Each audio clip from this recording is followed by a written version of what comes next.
نبينا محمد وعلى آله وأصحابه أجمعين والتابعين ومن تبعهم بإحسان إلى يوم الدين. أما بعد أحبتي في الله، السلام عليكم ورحمة الله وبركاته.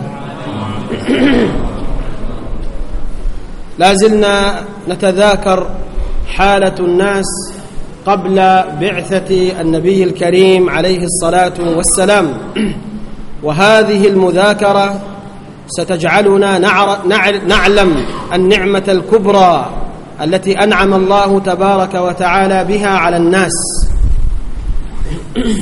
Setelah tadi kita mengucapkan syukur dan puji-pujian kepada Allah Subhanahu wa taala, kemudian menyampaikan salawat dan salam bagi Rasulullah sallallahu alaihi wasallam, bagi keluarga dan sahabat-sahabat beliau.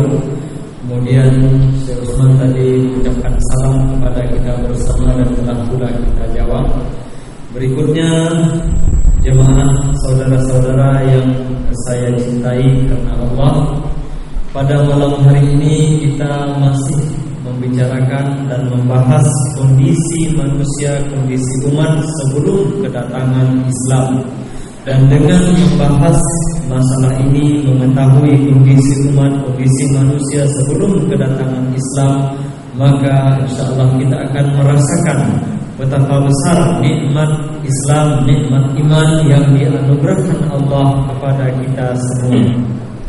ولقد ذكرنا أحبتي في الله في الدرس الماضي أن العرب كانوا على ملة أبيهم إبراهيم عليه الصلاة والسلام مدة طويلة، يعبدون الله مخلصين له الدين، حتى جاء رجل وغير مسارهم من التوحيد وعبادة الله إلى الشرك، نسأل الله العافية والسلامة. Pada pertemuan sebelum ini kita telah sampaikan bahwa orang-orang Arab sebelum kedatangan Islam tadinya mereka beragama, beribadah kepada Allah dengan mengikuti ajaran Nabi Ibrahim alaihissalam. Demikian dalam waktu yang cukup lama sampai ada seseorang yang datang atau muncul di tengah mereka membawa ajaran penyembahan berhala. فمن ذلك الرجل الذي بدل دين إبراهيم وأدخل الشرك في الجزيرة العربية؟ Pertanyaannya, siapakah orang itu? Orang ada? نعم ما شاء الله، بارك الله فيك. عمرو ابن لحي الخزاعي، عمرو بن لحي الخزاعي. وذكرنا أن هذا الرجل كان قد نشأ في قريش على عبادة وعلى صفات حميدة، حتى اغتر به الناس وانخدعوا فيه. بعد ذلك بدأ هذا الرجل في إضلالهم. Benar, orang itu adalah Amr ibnu Luhai al-Khuzai. Kemudian kita juga sudah ceritakan bahwa orang ini, sosok ini lahir dan tumbuh di kalangan Quraisy. Dia memiliki akhlak yang terpuji, kemudian sifat-sifatnya sangat baik sekali, sehingga orang pun mengira apa yang dibawanya semuanya baik, sehingga dia pun membawa ajaran yang merusak, kemudian merubah agama Nabi Ibrahim alaihissalam. وقلنا أن هذا الرجل سافر إلى بلاد فوجد أهلها يعبدون الأصنام، فما هذه البلاد التي سافر إليها؟ Pada pertemuan itu juga kita jelaskan bahwa orang ini, Amru ibnu Luhai, suatu ketika melakukan perjalanan ke suatu negeri, dan di negeri ini dia melihat penyembahan berhala. Pertanyaannya, apakah nama negeri itu? Biladus Syam. Safara ila biladis Syam فوجد الناس يعبدون الأصنام. طيب ما الذي جعلهم بلاد الشام ما شأنها؟ لماذا عندما وجد أهل الشام يعبدون الأصنام ظن أن هذا هو الدين الحق؟ لماذا بلاد الشام؟ Jadi dia melakukan perjalanan mengunjungi negeri Syam pada suatu ketika, dan di sana dia dapatkan orang-orang Syam menyembah berhala. Maka dia tiru, dibawalah ajaran penyembahan berhala ini ke Jazirah Arab. Nah, pertanyaannya berikutnya, yang berikut ini adalah mengapa Amr ibn Luhai berkesimpulan untuk mengusung ajaran penyembahan berhala ini ke Jazirah Arab? Apa latar belakangnya?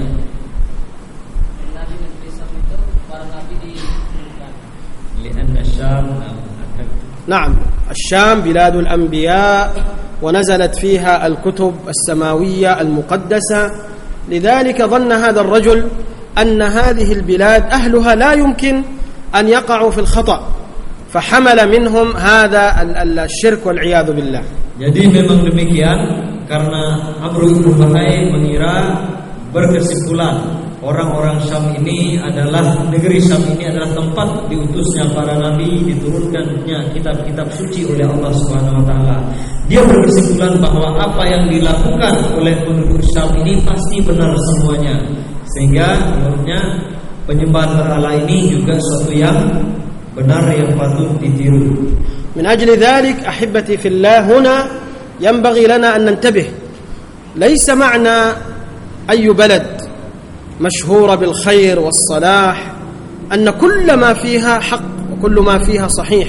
الحق واليقين هو في كتاب الله وفي سنة النبي صلى الله عليه وسلم، فالحق ذلك. أما بعض الناس مثلا قد يذهب إلى مكة أو يذهب إلى المدينة فيقابل هناك رجل من أهل البدعة فيأخذ منه بدعة بحجة أن هذا الرجل من أهل مكة أو أن هذا الرجل من أهل المدينة، ثم ينقلها. لا بد أن تنظر هل هذا الرجل كلامه موافق لكتاب الله وسنة رسوله صلى الله عليه وسلم أو لا. Dari kisah ini bisa kita ambil sebuah pelajaran bahwa kebenaran itu tidak identik dengan sebuah negeri. Artinya apabila kita melihat atau sebuah negeri dikenal dengan kebaikan, banyak kebaikan di sana, ini tidak berarti otomatis semua yang berasal dari negeri tersebut semuanya benar, semuanya baik. Kebenaran itu patokannya adalah Al-Quran dan Sunnah Nabi Muhammad SAW. Oleh karena itu, bila seseorang misalnya pergi ke daerah Mekah, pergi ke kota Madinah, kemudian di sana dia bertemu atau berjumpa dengan orang-orang yang melakukan perbuatan-perbuatan bid'ah yang menyimpang dari ajaran agama kita, ini tidak bisa dijadikan alasan. Dia tidak boleh otomatis mengambil ajaran orang tadi, melakukan yang dilakukan orang itu dengan alasan ini dilakukan oleh penduduk Mekah atau orang yang berasal dari Madinah. Semuanya harus kita uji terlebih dahulu dengan Al-Quran dan Sunnah Nabi Muhammad sallallahu alaihi wasallam. إذا رأيت أي إنسان، إذا رأيت أي فكرة في أي مكان، لا تحكم عليها بمجرد المكان، وإنما اعرضها على الكتاب والسنة.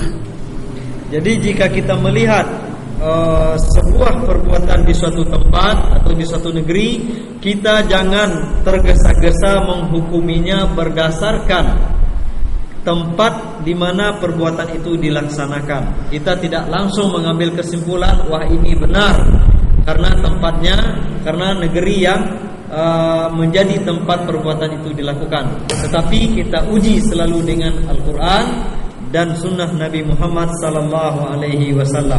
بعد ذلك قلنا أن هذا الرجل الظالم المجرم حمل معه من بلاد الشام صنما، فما اسم هذا الصنم؟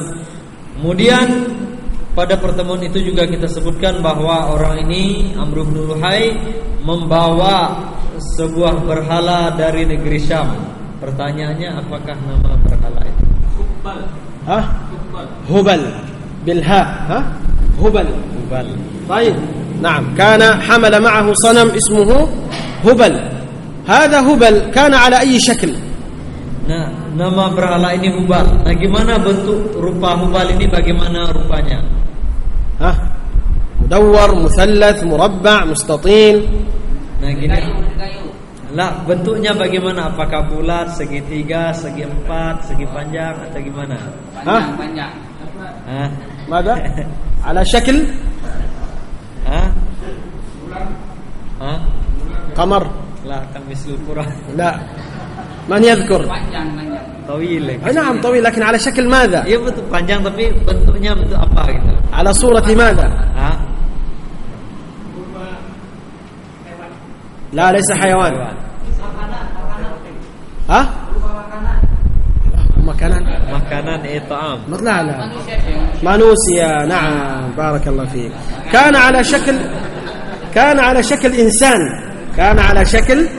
إنسان. Hubal كان على شكل إنسان. Jadi Hubal itu patung dibentuk menyerupai manusia. وقلنا كان فيه عيب. في هذا الصنم كان هناك نقص وعيب. ما هو؟ Nah, kemudian Hubal ini ada cacatnya ini. Patung Hubal yang dibikin ini ada yang kurang. Apa itu kekurangannya? Tangan, yaduhu. Naam, ma laha yaduhu. Nah, kenapa tangannya rupanya? Laysat naqisa, la. Yaduhu maqtu'a, lahu yad wahida. Kana Hubal lahu yadun wahida faqat. Jadi patung Hubal ini pada awalnya bentuknya itu patung dengan satu tangan. Yaduhul yumna lam takun mawjuda. Jadi tangan kiri saja, sementara tangan kanan enggak ada. Famadha fa'alat Quraisy? Nah, terus apa yang dilakukan oleh orang Quraisy melihat patung seperti ini? Sana'u lahu yadan min dhahab, mas. Na'am. Jadi oleh orang Quraisy, karena tangan kanannya tak ada, disempurnakan, ditambah tangan kanan patung itu dengan emas. Walakin aina aqluhum عندما جاء هبل ويده ناقصة. أولا هو صنم لا يضر ولا ينفع، ثم ناقص، إذن كل علامات أنه ليس إله موجودة، ولكن طمس الله على بصائرهم وعلى قلوبهم فعبدوه من دون الله جل وعلا. Tapi kalau dipikir-pikir, tentu yang mereka lakukan ini sangat konyol sekali. Pertama, ini patung, sudahlah patung, tangannya kurang pula. Nah, sudah seperti itu masih saja disembah. Ini patung pun tangannya kurang. Nah, sehingga mereka tambah sendiri dengan emas. Habis itu mereka sembah. Harusnya kalau hati mereka terbuka, ini kan sudah jelas mustahil Tuhan seperti ini. Namun demikian Allah Subhanahu wa taala tutup hati mereka, mereka tetap menyembah berhala yang seperti itu. Walakin la tata'ajjab min haula ahli al-jahiliyah alladhina 'abadu Hubal wa ghayrahu min al-asnam. لا تتعجب أن أهل الجاهلية يعبدون هبل الناقص. سوف يأتي في آخر الزمان المسيح الدجال ويدعو الناس إلى عبادته وهو أعور ومكتوب في جبهته كافر وكل النقص موجود فيه، ومع ذلك سوف يؤمن به خلق كثير ويتبعونه. Namun demikian, jemaah yang dirahmati oleh Allah, kita tidak perlu heran bahwa orang-orang Quraisy zaman dahulu menyembah Hubal yang seperti itu. Karena toh pada akhir zaman nanti, sebagaimana kita ketahui, akan muncul Dajjal dengan bentuk atau rupa yang penuh dengan cacat dan kekurangan. Matanya cuma satu, kemudian di dahinya tertulis kata-kata kafir, kafara. Namun demikian, Dajjal ini nanti akan dipertuhan dan akan disembah dan ikuti oleh banyak orang. Al-muhim wasyahid anna al-hayat qabla bi'thati an-nabi sallallahu alaihi wasallam kanat dhalalah wa jahiliyah wa kufrun kabir muntashir fi anha' al-jazira al-arabiyyah. Yang patut kita garis bawahi adalah bahwa kehidupan atau perilaku masyarakat sebelum kedatangan Islam adalah perilaku jahiliyah, berada dalam kesesatan, jauh dari hidayah Allah Subhanahu wa taala. Bal wasala bihim al-jahl wat-tamadi fi ibadat hadhihi al-ahjar. روى أبو رجاء العطاردي وهو رجل من أصحاب النبي صلى الله عليه وسلم، أبو رجاء، كما روى الإمام البخاري عنه يقول: كنا نعبد الحجر، فإذا وجدنا حجر آخر أحسن منه نرمي هذا ونعبد الحجر الثاني، وإذا وجدنا أفضل نرمي هذا ونعبد الحجر الثالث. Dan yang lebih lebih konyol lagi bisa kita lihat dari perilaku orang-orang musyrik pada saat itu, sebagaimana yang diriwayatkan oleh Abu Raja al-Utaridi, diriwayatkan kemudian oleh Imam Bukhari. Abu Raja ini adalah salah seorang sahabat Rasulullah. Beliau mengatakan, kami dahulu menyembah berhala dari batu, kemudian begitu mereka menemukan ada batu yang lebih baik dari batu yang disembah ini, batu yang pertama tadi mereka buang, diganti dengan yang lebih bagus. Kemudian ketika kejumpa batu yang lain yang lebih baik lagi, lebih cantik lagi, dibuang lagi yang kedua itu, diganti dengan batu yang ketiga. Wa idza lam najid hajaran munasiban نجمع التراب ثم نأتي بالشاة ونحلب حليبها فوق التراب ثم نطوف بهذا التراب.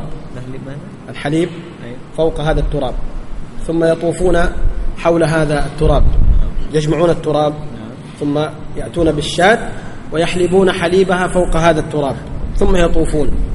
Kemudian katanya, jika kami tidak menjumpai, tidak ada batu yang kira-kira bagus untuk dijadikan Tuhan, mereka kumpulkanlah tanah itu diinikan, debu-debu itu, kemudian dibawa seekor kambing yang sedang menyusui, kemudian diperah susunya di sana, dicampurkan dengan tanah tadi, dibikin sedemikian rupa, dan mereka pun tawaf mengelilingi tanah yang dibentuk menjadi Tuhan. ومنهم من كان يصنع صنمه بالتمر ثم إذا جاء وقت المجاعة والجوع أكل هذا الصنم الذي كان قبل ذلك يعبده من دون الله. Kemudian ada lagi di antara mereka yang membuat patung, membuat berhala dari kurma. Kemudian apabila lapar, mereka pun memakan Tuhan mereka itu. كما وصفهم الله تبارك وتعالى في سورة الجمعة أنهم كانوا في ضلال مبين، ضلال كبير جدا واضح، نسأل الله السلامة. Sebagaimana Allah terangkan dalam surat Al-Jum'ah, Allah menyampaikan atau menyifati mereka berada dalam kesesatan yang nyata. ولكن أحبتي في الله، سبب هذا الشرك بالله جل وعلا وفكرة عبادة الأصنام من دون الله تبارك وتعالى نشأت لأنهم رأوا أن الملائكة والأنبياء والصالحين والرسل كل هؤلاء قوم صالحون، الله عز وجل يحبهم، فلذلك وفعلوا أعمال خير، فلذلك رأوا هؤلاء أنهم أقرب إلى الله تبارك وتعالى منهم. هذه هي البداية، هذه هي الفكرة، الغلو في الصالحين. Namun secara demikian kita lihat tadi bagaimana kesesatan mereka. Namun secara umum penyebab utama ini berawal dari pengagungan yang terlalu berlebih-lebihan, menyikapi orang-orang soleh, para rasul, para malaikat secara berlebih-lebihan, bahwa mereka melihat mereka itu adalah hamba-hamba yang begitu dekat dengan Allah Subhanahu wa taala. Namun pada tahap berikutnya mereka menyikapi, memuliakan hamba-hamba Allah tersebut dengan cara yang berlebih-lebihan. وأيضا رأوا أن الله تبارك وتعالى أكرمهم ببعض المعجزات وبعض الكرامات، فظنوا أنهم أصبح عندهم مشاركة مع الله، أو أن الله تبارك وتعالى أعطاهم التصرف في بعض أمور هذا الكون وهذه الدنيا.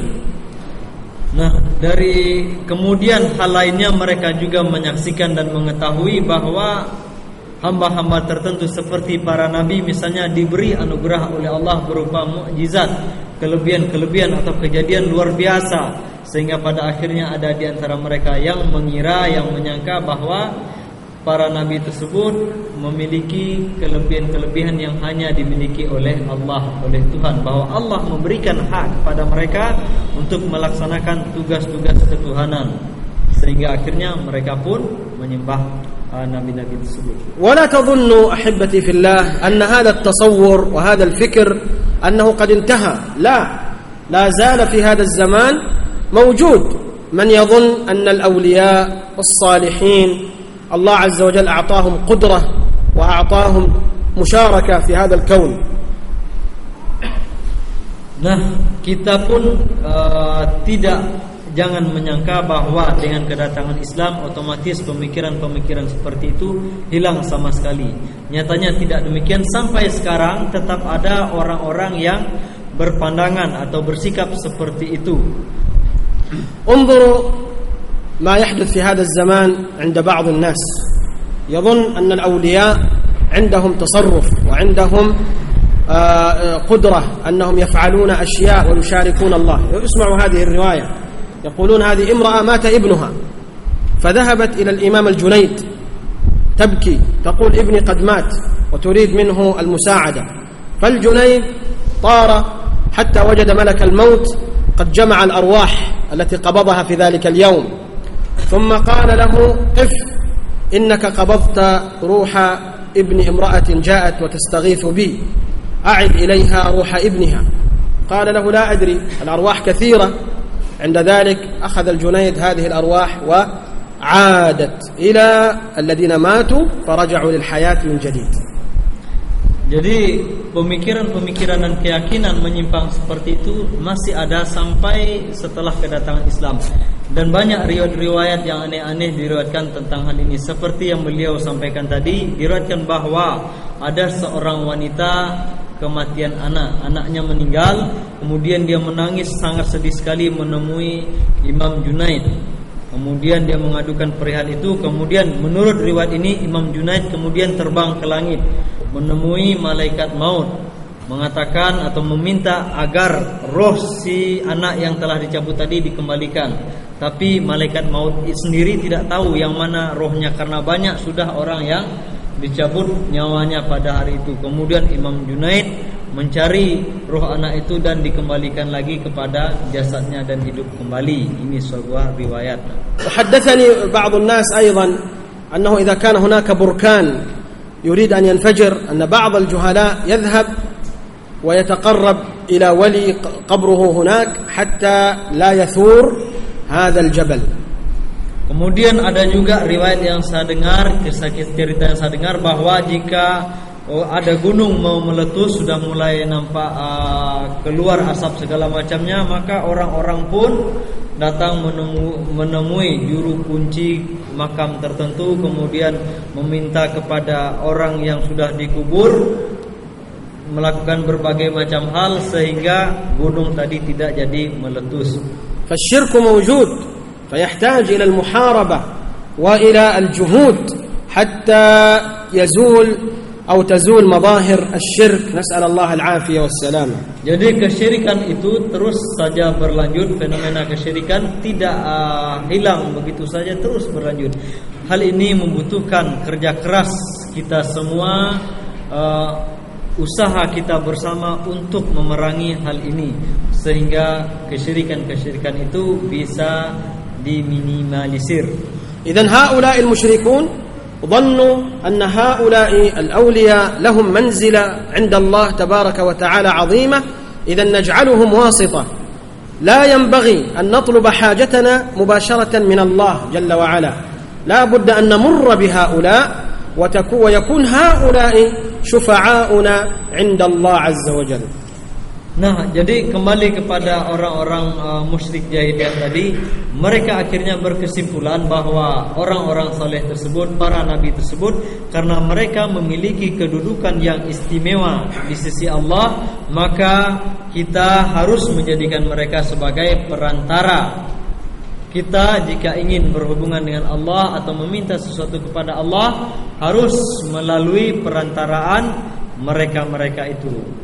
بعد ذلك بدأوا يتقربون إلى هذه الأصنام وإلى هذه الأوثان التي يظنون أنها تقربهم إلى الله جل وعلا، وكان لهم طقوس وعادات وتقاليد يفعلونها عند تلك الأوثان. Kemudian akhirnya pun mereka sampai kepada penyembahan atau peribadatan terhadap berhala-berhala tersebut. Mereka memiliki ritual-ritual khusus untuk mengibadahi atau beribadah terhadap dan menyembah berhala-berhala atau patung-patung itu. وهم كانوا يظنون أن ما فعله عمرو بن لحي من أمرهم بهذه العبادات وهذه الطقوس، كانوا يظنون أن هذا ليس تغيير لدين إبراهيم، كلا، بل يظنونه بدعة حسنة لا تؤثر ولا تضل ولا تغير ملة إبراهيم عليه الصلاة والسلام. Nah, orang-orang musyrikin Quraisy itu menyangka apa yang dilakukan oleh Amru ibnu Luhai ini sama sekali tidak merusak agama atau ajaran Nabi Ibrahim, tetapi sesuatu yang baik atau tambahan yang baik atau bid'ah hasanah, arti tambahan tetapi baik. Jadi menambah sempurna agama Nabi Ibrahim ini. Mereka menganggap tidak merusak agama Nabi Ibrahim. ولذلك كانوا يحجون إليها. هناك موسم يذهبون إلى هذا الصنم، موسم إلى هذا الصنم، موسم إلى هذا الصنم، يشدون الرحال ويسافرون ويعكفون عند تلك الأصنام أياما وليالي. Oleh karena itu mereka pun menunjungi atau mendatangi berhala-berhala tersebut pada musim-musim tertentu. Kemudian mereka berhenti atau berdiam diri di sana selama beberapa hari untuk menyembah dan beribadah kepada berhala-berhala itu. وكانوا يذبحون عندها القرابين من الإبل والبقر والغنم، يذبحون عند هذه الأصنام القرابين يتقربون إليها. Mereka juga menyembelih kurban-kurban di dekat berhala-berhala itu sebagai bentuk peribadatan atau kurban yang dipersembahkan kepada berhala. والله عز وجل قد ذكر هذا الذبح الذي كانوا يذبحونه لغير الله، فقال عز من قائل: وما ذبح على النصب. يعني هذا الذبح كان يذبح على هذه الأنصاب وهذه الأصنام وهذه الأوثان. Tentang apa yang mereka lakukan ini diceritakan oleh Allah Subhanahu wa taala dalam Al-Qur'an, yaitu penyembelihan-penyembelihan yang mereka lakukan di berhala-berhala atau patung-patung tersebut. وأيضا كانوا هؤلاء المشركين يتقربون إلى هذه الأصنام وهذه الأوثان حتى بأموالهم وشيئا من مآكلهم. Mereka juga beribadah atau memuliakan berhala-berhala itu dengan memberikan kurban berupa harta dan makanan-makanan yang biasa mereka konsumsi. فيأتون ويقولون هذه البقرة مثلا هذه للصنم فلان وهذه للصنم فلان وهذه لله. حتى الله عز وجل كانوا يجعلون له نصيبا، والأصنام لها أيضا نصيب من هذه الأنعام. Misalnya mereka membagi البقر والإبل كل الأنعام. Mereka mengorbankan binatang ternak, misalnya sapi atau unta dan segala macamnya, kemudian dibagi-bagi. Ini sebagian untuk Tuhan ini untuk berhala yang ini, kemudian bahkan untuk Allah juga mereka sediakan. Jadi dibagi-bagi, ini untuk Allah, ini berhala ini berhala ini. وهذه الأصنام وهذه الأنعام كانوا إذا جعلوا شيئا خاصا لله وجعلوا شيئا خاصا للأصنام كان في عقيدتهم أن الذي خاص بالله ممكن أن ينتقل إلى الأصنام، أما الذي للأصنام لا يمكن بأي حال من الأحوال أن ينتقل إلى الله عز وجل. Kemudian menurut keyakinan mereka tentang kurban-kurban yang dipersembahkan itu, binatang atau hewan sembelihan yang mereka peruntukkan untuk Allah, ini menurut keyakinan mereka bisa atau dapat beralih atau pindah kepada berhala-berhala. Namun sebaliknya, kurban-kurban yang dikhususkan untuk berhala-berhala itu tak mungkin bisa sampai kepada Allah. Artinya yang khusus untuk berhala, hanya berhala itu sajalah yang akan mendapatkan. Tapi yang mereka persembahkan untuk Allah mungkin juga akan didapatkan oleh berhala-berhala itu. Ini sesuai keyakinan mereka. والله عز وجل قد ذكر هذا الأمر في سورة الأنعام آية 136. قال الله عز وجل: أعوذ بالله من الشيطان الرجيم وجعلوا لله مما ذرأ من الحرث والأنعام نصيبا فقالوا هذا لله بزعمهم وهذا لشركائنا فما كان لشركائهم فلا يصل إلى الله وما كان لله فهو يصل إلى شركائهم ساء ما يحكمون. نفس المعنى الذي ذكرناه، أنهم جعلوا الأنعام وقسموها لله للأصنام، ثم كما ذكرنا الذي لله قد يتحول إلى الأصنام، أما الذي للأصنام لا يمكن أن يرجع ويكون لله جل وعلا. apa yang mereka lakukan tersebut dijelaskan atau disebutkan oleh Allah dalam Al-Quran surat Al-An'am ayat 136. Sebagaimana yang beliau bacakan tadi itu maknanya seperti apa yang